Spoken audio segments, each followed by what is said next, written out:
Hello, and welcome to our Grow Cedar Valley webinar series. Today, we're going to be talking with our area experts on tourism and visitors, and knowing that things are going to be different this summer and travel season. We really wanted to hear from them about what's going on and what plans that people can look forward to. So with us, we have Tavis Hall. He's Executive Director for Experience Waterloo. Kim Manning, who is the Executive Director for Cedar Falls Tourism and Visitors Bureau, and our own Aaron Jarnagin, who is our director for Live the Valley. And he will talk more about what Live the Valley is. But before we get going on that, both Tavis and Kim, if you would just take a few minutes about what we know you've been planning, we know you've been working, and you've been visiting with others across the state and the region about what this season might look like. So why don't you share? And we had a big change with Ragbai's announcement. So you guys have been dealing with a lot. So Tavis, why don't you start, please? Sure.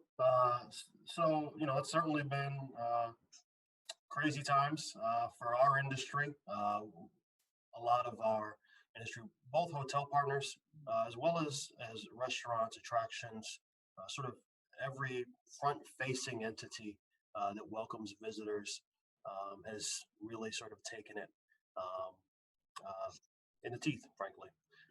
This has not been an easy time for those folks, but I've really been impressed by the ability of the Cedar Valley to rally behind folks, the campaigns to encourage folks to dine, to do carry out, to do the delivery thing has been incredible. Mm-hmm. Our hotel partners have opened up their doors for healthcare workers and done a few specials, even for just a different workspace, a different environment. So folks have adjusted, but it certainly has been trying times, as you indicated, as you alluded to. We had Ragbai sort of planned. We were excited about getting to it. With that said, Ragbai only gives you 6 months. And so, and that's something that communities have voiced frustration with in the past. So maybe we figured out a new, yeah, we got 18 months. So hopefully that means that we're going to be able to execute it even in higher level. But it does mean that as we reach out to folks for sponsorships, and we've got to be sensitive there for our particular event, but then also for other events that we're hoping will happen. City Council just approved last night. Waterloo City Council just approved event grants in the hopes that they're able to happen. And we recognize those, I believe it was 10 or 11 events, is over $7 million of economic impact. As an industry, we generate $387 million of economic impact per year, creating 3,000 jobs in the Cedar Valley alone. So it's an incredibly powerful industry, but it's going to be one that, for the foreseeable future, has its challenges. But it's really encouraging to see the level of community support, the level of community pride that folks are taking to make sure these establishments that help tell an important story about Waterloo and Cedar Falls and the entire Cedar Valley are be here when we are on the other side of this crisis. Right. Very good. Yep. You're right. I mean, these are times that we could never have prepared for. You just would never have imagined it, frankly. So Kim, how about you? Yeah, you're right. What take a vivid imagination to come up with this. Thanks for the opportunity to talk about this today, because it is a very interesting time. Like Tavis has said, we've all taken it on the chin, especially hospitality industry. And now that we're kind of starting to reopen again, we're listening very closely. We have to listen to our employees and their comfort levels. We have to listen to visitors and how they feel about travel intentions, and our local residents, and when they're ready to host visitors to our communities again. So as Tavis said, we kind of pivoted our messaging to try to support our local businesses during this event. Now we are looking at shifting over to the invitation. We've got advertising campaigns in place that are ready to go once we kind of feel like the time is right. We've got local local campaigns put together, and we're also working on a statewide messaging campaign to invite people back.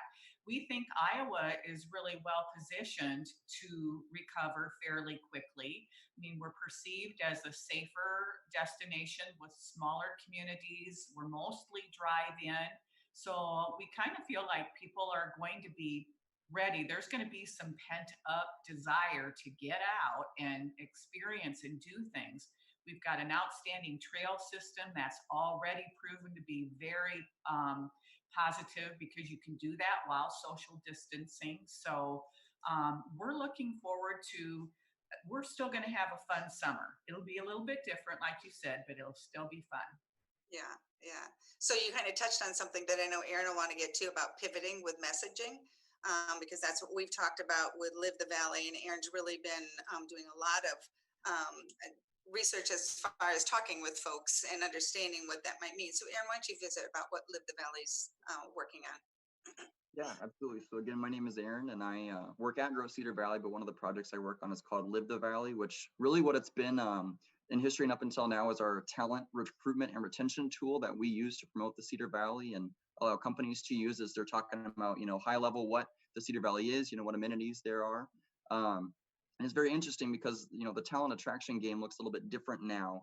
And in, previously, the first two doors that had to be open before somebody would consider location are that awareness of a job opportunity. And then also it usually took touring the actual location, which again is a little bit different right now. So really, just like what Carrie was talking about, and just like what Kim was talking about, is we have Iowa's positioned pretty well for this, looking at a quick recovery. And what the term that we've kind of been using internally is called rural gentrification. I kind of feel like I sound like a scientist when I say that, but basically it's the idea of we've kind of had this messaging now for the last few months that being in a place where there's a lot of crowds, being where there's a lot of people living is kind of a bad thing.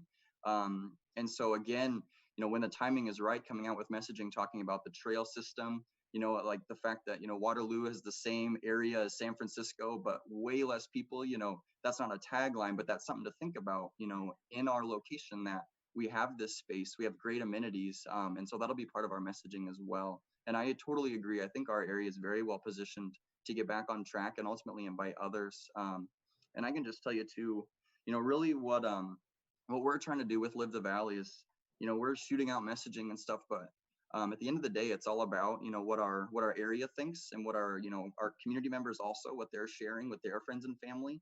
So what we're going to be trying to do is really positioning content in a way that makes or encourages our community members to share it themselves.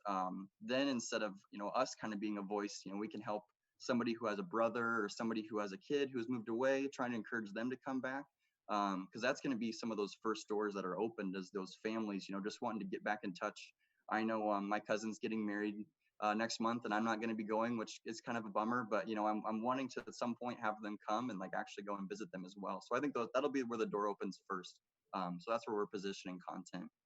Awesome. I mean, you touched on so many things, and we've heard about staycations, and there's different concepts. And Kim, I know you were former chair of the Eastern Iowa Tourism Association, so I know both you and Tavis are talking to others across the state about what they're doing. Are there any specifics about the trails? Obviously, is one very specific and marketable and desirable piece of what we have. What else is out there? I mean, when we're talking staycations, I think for some folks, it's going to be recognizing amenities that they never even realized were here, or that if they would have found this years ago, they might have enjoyed it more. So what would you guys think to include in those opportunities? We've got some public art tours that people can take, either walking on their bicycles or by car. There's tours of barn quilts throughout the county. So there's some also some historical feature tours. So there's some things that small groups can do on their own to explore the area a little bit deeper during this time. Mm-hmm. Yeah, and I would add too, we've got incredible state parks, great county parks, and then we also have 8 municipal golf courses within 15 miles of Waterloo, Cedar Falls. And so and they're all of incredibly affordable rates. And it's a great social distancing sport. Yeah. Better depending on how good you are, which you know. You might have more time. That's right, exactly. I got some practicing to do. So there really is. Our market is really well suited for this. Our market is very much predicated on driving traffic, which means that our rebound is going to be that much quicker. So we're excited, and again, like I said earlier, the fact that our community came around and stood behind those small businesses when they really needed it the most. We're going to be really well positioned to make sure that those institutions, I think of a Morg's Diner, to be here for 60 years and certainly never saw anything even close to this sort of pandemic and this sort of crisis. To come out on the other end of that, still able to welcome residents and visitors alike for brunch or in the early morning pancake the size of the state. It's really cool that we're going to have those sorts of local establishments still sort of welcoming folks back once we get to the recovery part. Right. You kind of touched on this. So what we had our board meeting earlier today, and one of the things we talked about were some of the opportunities that our businesses are recognizing by going through this. Obviously, you wouldn't ever want to plan for it or hope for it, but there are opportunities when you come out the other end. And I would think that some of these restaurants were probably scared to death at realizing that their viability was going to be due to carry out menus and that kind of thing. But then you had to hurry, just like we moved out of our office within a day or two, and then we had to hurry and figure out how are we going to do business differently, similar to what they did. And I think you're going to, I don't know, I guess I would ask you, do you see any of these practices that have been had to be put in place that might stay? Like the carry out, I mean, or maybe there were others, there's small gatherings and that kind of thing. Anything that you've come across either here or someplace else that might be an opportunity that's going to stick?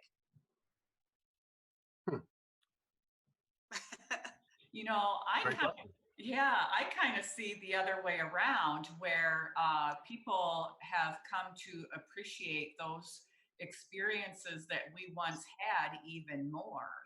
Good. A meeting is not just a meeting. It's about the relationships and the networking and the opportunity that you have to interact with other business partners, the memories that you create when you're traveling with your family.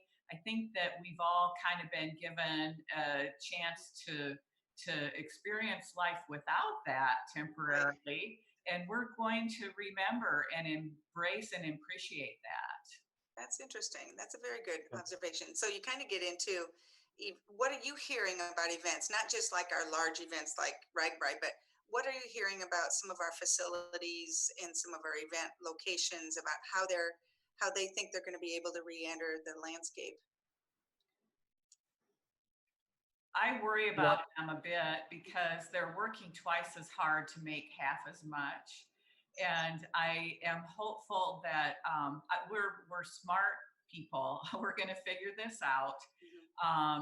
But right now, as people dip their toe in and ease back into business, I know they're working really hard. And with the limited number of people you can have in your facility, I know that is a difficult transition right now. Hopefully we get better at this and are able to be more efficient and more profitable. Right. So Aaron, go ahead, Tavis. Go ahead, Tavis, please. I was going to sort of marry the question before in this one. I think that we'll start to see a fuller integration of virtual into existing meetings. There hasn't always been that. It's either been an in-person meeting or a virtual meeting. I think we'll start to see the marriage of the two, both in terms of small meetings, and so our day-to-day stuff, but also for conferences and conventions. So we'll need to make sure that as a community, we've got the infrastructure, the internet infrastructure in particular, to facilitate that. And some of the tech side, some of the screens and projectors and that sort of thing in our facilities to ensure that when we do have a conference or a convention, even if the official limits have been lifted, there's still going to be some just natural restrictions that folks have, at least initially, on coming and traveling, especially if they're traveling by air. Uh, we've seen flight schedules have really sort of dipped quite a bit. Right. Um, so the ability for folks to book and the comfort of folks to book. So I think integrating the embrace of in-person meetings is going to be there, but we're going to have to figure out how to make sure that we've got the infrastructure to facilitate these new virtual sessions as well. So that reminds me, and Aaron, you might want to touch on this. So the Cedar Valley was nominated as one of the technology communities of the year.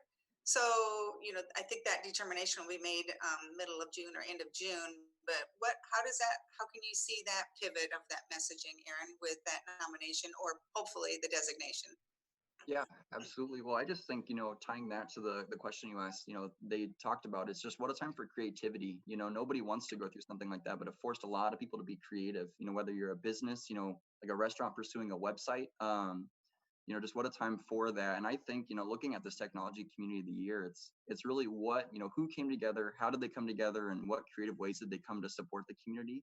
I just have to think, so the Cedar Valley Strong initiative is kind of the larger, restaurant initiatives. There were some ones that were more community specific, but, just what a time to creatively support businesses who, while they were trying to get everything figured out, and, some businesses had an easier time doing that than others. But I think that's what's really going to shine through is what communities really came together to support, those who were there. And that's just going to be absolutely critical to that. And then kind of branching off a little bit with that point, what like a win for our community, especially when we're talking about, with the lens that I look through, the talent attraction and talent development lens, when we're talking about like a community brand, which really boils down to perception, what people think about a community, just to show that, it wasn't that everybody went and fended for themselves. It was that, a group of people, a group of entities came together to support others who were less fortunate during that time.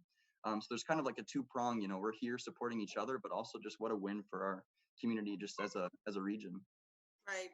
Yeah, we've been really, like you said earlier, I think it was you, Tavis, about being sensitive about timing on some of this messaging, and you too, Kim. And we knew from day one there was going to be recovery, and we knew we had to plan for what that recovery looked like.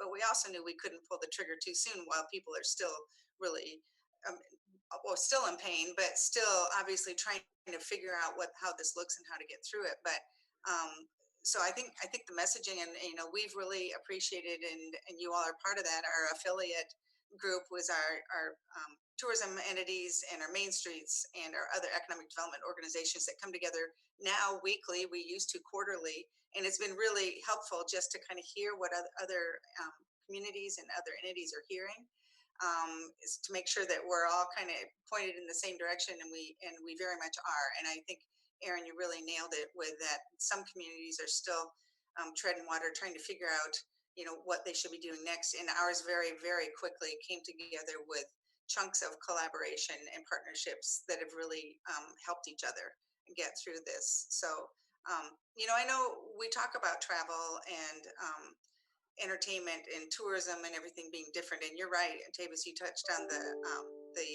air industry and the air service industry. And it will be, we were on a call last week, it'll be a good probably 12 to 18 months before that recovers to a degree that will really affect our economies in a positive way.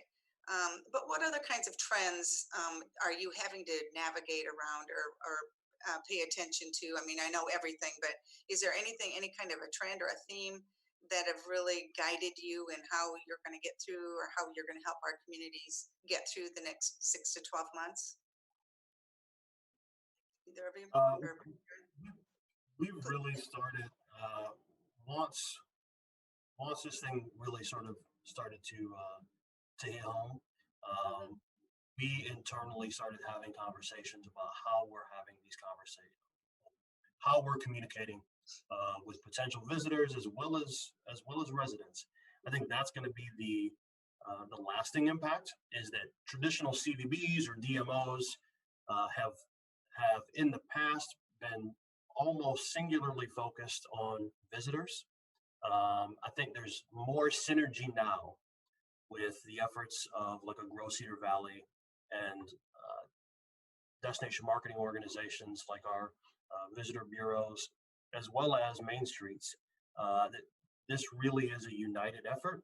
That there is a reason to specifically focus on tourists and travelers, but we would be remiss if we don't recognize the importance of having locals with strong community pride advocating on our behalf.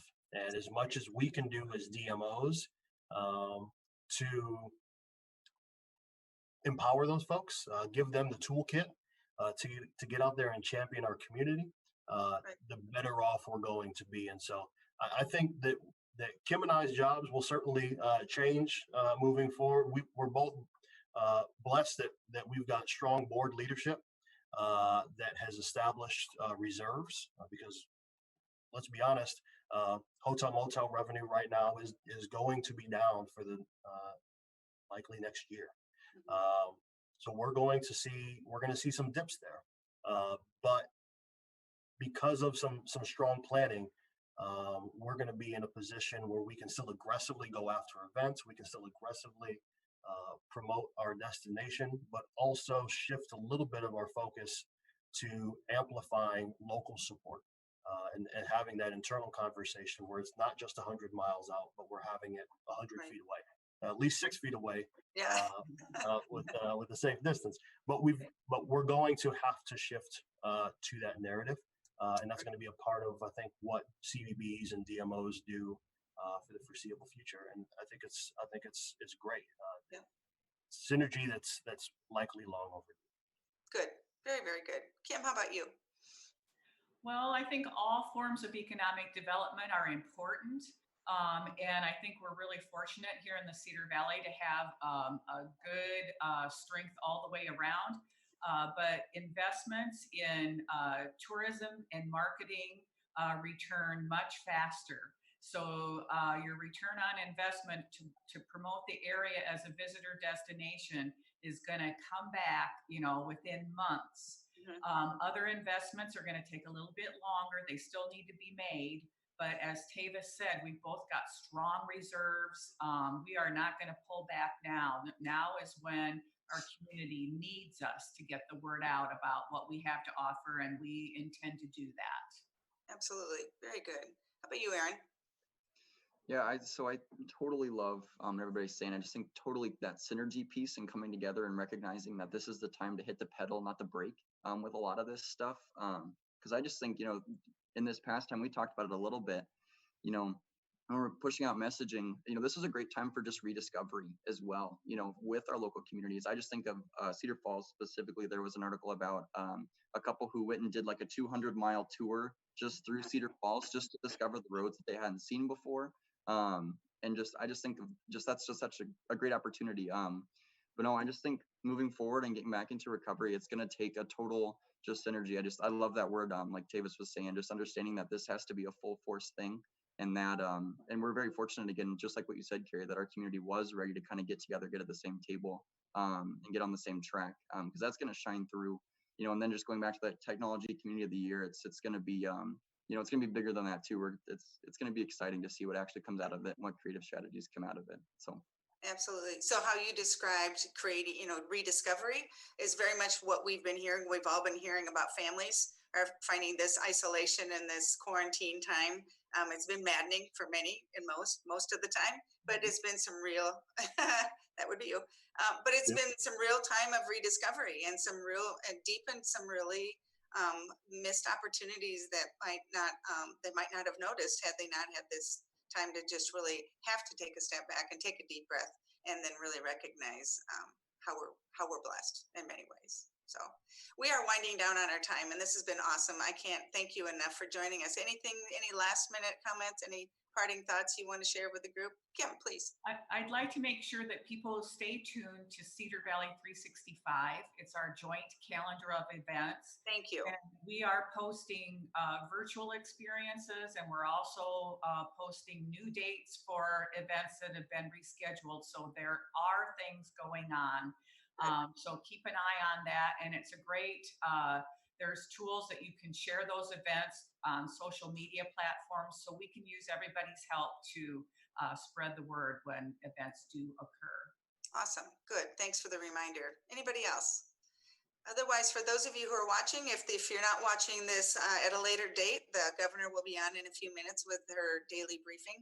And again, I can't thank the three of you enough for joining us. I'm guessing we're going to do this again as we find, in the next weeks and months, there are some opportunities and some collaboration, as Aaron described, that is going to be worth noting and worth pushing out even more. So thank you all so much. And I know I'll see you either on screen or in person in the next several days, but thanks for your time and your expertise. Thank you. All right. Thank you. Bye-bye.